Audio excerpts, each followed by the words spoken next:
औज़ुबिल्लाहि मिनश शैतानिर रजीम बिस्मिल्लाहिर रहमानिर रहीम। दोस्तों हींअर असां हाफ़िज़ बशीर अहमद हुसैन साहब वटि वेठा आहियूं, जेको लाड़ कानून समाजी इतिहाद जो बानी बि आहे ऐं सदर बि आहे। साईं, तव्हांखे असां वेलकम था कयूं प्रोग्राम मां आहियां लाड़ कानून मुंहिंजो आवाज़ बणिजो। छो जो लाड़ कानून में तमामु घणा इशूज़ आहिनि। मुंहिंजी सिंध तय कयो आहे त लाड़ कानून जे इशूज़नि ते कमु कयूं। मेन इशू आहे हिकिड़ो मनशियात जो।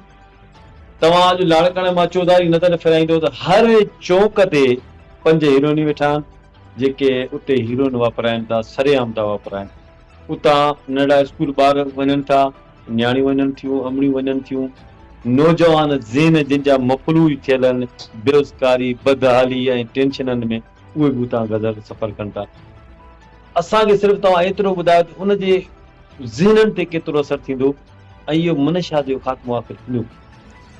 रहीम शेख हाफ़िज़ बशीर मुदस्सिर सरवण लाड़काणो समाइतात इन था जीअं असांजे बहितरीन क़ाबिल इज़त महिनत कश बेबाक सहाफ़त जो किरदारु अदा कंदड़ भाउ दिलबर शाहिद साहब ऐं मुंहिंजी सिंध चैनल जा पूरे सथ खे सलाम पेश कयां थो, जिन समाज सां असांजे लाइ पुरअज़म नमूने सां जदोजहद जो हिकु बहितरीन ऐवाननि ताईं आवाज़ पहुचाइण में अहम ज़िम्मेवारी महसूस कयूं पिया। साईं जन सवाल कयो आहे त मंशात, साईं रुगो मंशात ज़हननि ते न बल्कि ख़ानदान तबाह थी करे समाज जे अंदरि जेको ईंदड़ नसुल आहे उनजो मुस्तक़बिल दाअ ते लॻल आहे ऐं उन सां गॾोगॾु अवां इन शइ खे बि ज़हन में रखणु खपे त लाड़काणे जे अंदरि जेका हींअर बदअमनी जी बाहि भड़की रही आहे उन्हीअ में बि वॾी ज़िम्मेवारी मंशात फ़रोशनि जी आहे।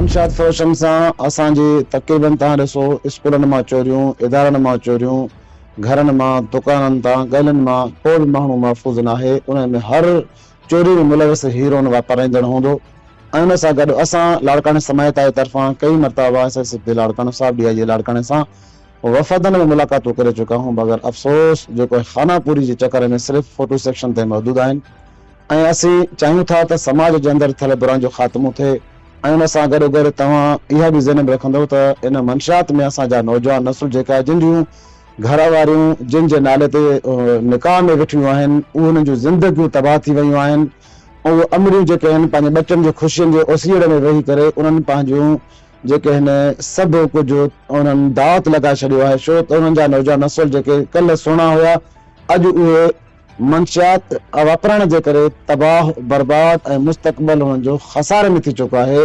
उन्हनि जूं अमड़ियूं अॼु बेयारो मददगार बणी बेइज़तीअ जो शिकार थी चुकियूं आहिनि। उन्हनि कई मरतबा इंतज़ामिया ताईं पंहिंजी दादरस्ती जे लाइ दांदियूं कंदियूं रहियूं आहिनि, बल्कि को बि हुनजी दादरस्ती नथो करे। असीं हुकूमत वक़्त खां मुतालबो था करियूं त ख़ुदा असांजे नौजवान नसुल खे अगरि तव्हां तहफ़ुज़ ॾियणु चाहियो था ऐं अगरि अवां जंहिं सीट ते वेठा हो ऐं उन सीट खे जेकॾहिं तव्हां अल्लाह साईं जो शुक्रिया अदा करे नेमत सम्झी करे जेकॾहिं तव्हां इन मनसब खे मान बख़्शो था त जेकॾहिं तव्हां पंहिंजे बच्चनि जे मुस्तक़बिल जे लाइ बहितरी सोचो था त असांजा बचड़ा बि अव्हां जा ई आहिनि ऐं असांजे मुआशिरे जा बच्चा असांजा आहिनि। उन जे मुस्तक़बिल जे लाइ बि कुझु सोचो ऐं मंशात फ़रोशनि जे ख़िलाफ़ ऐं मंशात खपाइण जे लाइ तव्हां अहम जेका उपाउ वठो। छो त अॼुकल्ह जेकॾहिं सिर्फ़ु नस्वार थी खपे तॾहिं बि सभु कंहिंजी ख़बर आहे ऐं उन सां गॾोगॾु कई मरतबा असीं SSP लाड़काणे खे इन शइ जी आगाही करे चुका आहियूं त साईं फलाणे फलाणे हंधनि ते मंशात खपे थी पई। छा आम माण्हुनि खे ख़बर आहे त इदारनि खे ख़बर न हूंदी जेके हेॾियूं सारियूं ॻरियूं पघारूं वठनि था ऐं उन्हनि जूं टीमूं आहिनि, उन्हनि सां गॾु स्पेशल टीम आहे, उन सां गॾोगॾु नार्को टैक्स जेका आहे गवर्नमेंट जे तरफ़ां हिकु टीम मुक़ररु आहिनि, इदारा आहिनि, उहे छो नथा फॉलो थियनि, उहे छो नथा निकिरनि, सिर्फ़ु पंहिंजे एसनि ताईं ऐं खाना पूरी चकर में लॻा पिया आहिनि। ऐं उन सां गॾोगॾु अफ़सोस सां चवणो थो पवे त काफ़ी जॻहियुनि ते ॾिठो आहे त मंशियात पहुचाईंदड़ में पुलिस जो किरदारु रहियो आहे, पुलिस जी वर्दीअ में या उन सां गॾोगॾु पुलिस इंतज़ामिया जा माण्हू छा उहे स्क्रीन ते कुझु ॾींहंनि जे लाइ आहिनि, पोइ गाइब छो था थी वञनि। इहो बि संसदो हिकु समाज सां हिकु दुश्मनी आहे जंहिंजी असीं मज़म्मत था कयूं ऐं मुतालबो था करियूं त ख़ुदा रा अवाम सां धोखो न कयो ऐं पंहिंजे मनसब सां सचा थियो। अगरि न त असीं समाजी सेक्टर वारा समाज तव्हांजे प्लेटफॉर्म ते असां साझा साथियुनि सां गॾु अवाम मीडिया जे ताउन सां असीं पंहिंजो एहतजाज जी तहरीक हलाईंदासीं। लाड़काणो समाजी इतिहाद जे सदर ऐं बानी हाफ़िज़ बशीर अहमद शेख हुसैनी साहब जे तव्हां कमेंट्स ॿुधा ऐं ॻाल्हि ॿोल हुन सां थी त हुनजो चवणो आहे त मनशियात जो ख़ात्मो थियणु घुरिजे, पर इहो पूरे लाड़काणे जे वालदेन जो मुतालबो आहे, पूरे लाड़काणे जे नौजवाननि जो मुतालबो आहे, असां मीडिया वारनि जो मुतालबो आहे, समाजी सेक्टर ते सभिनी जो मुतालबो आहे। ऐं उन्हनि खे बि गुज़ारिश कंदो जेके चूंडियल नुमाइंदा आहिनि त उहो बि न थोरो गौर वीचार कनि ऐं मनशियात ते जड़ खां ख़ात्मो थियणु घुरिजे।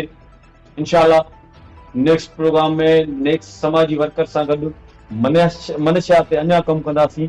असां ही पूरो हफ़्तो जेको आहे मनशियात जे ख़ात्मे लाइ कमु करे रहिया आहियूं। इंशाअल्लाह ॿीहर हाज़िर थींदासीं।